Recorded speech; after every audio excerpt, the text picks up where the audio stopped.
Matemātikas izaicinājums 6. diena. Pakāpe pakāpē. Turpināsim apgūt pakāpju īpašības un paskatīsimies, kas notiks, ja kāpināt skaitli, kurš jau ir pakāpē.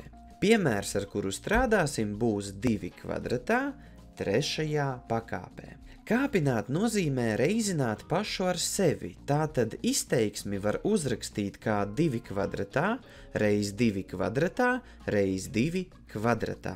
Tagad pārrakstīsim to kā 2 reiz 2 reiz 2 reiz 2 reiz 2 reiz 2. Iekavas šeit neko nemaina, tās var vienkārši noņemt. Iegūstam 2 reiz 2 reiz 2 reiz 2 reiz 2 reiz 2, ko mēs varam pārrakstīt kā 2 sastajā pakāpē. Nav grūti pamanīt, ka pakāpes vienkārši sareizinājās, proti 2 kvadratā 3. pakāpē ir 2 pakāpē 2 reiz 3, kas ir 2 sastajā. Formulas veidā to var pierakstīt, ka A pakāpē M pakāpē N ir vienāds ar A pakāpē M reiz N.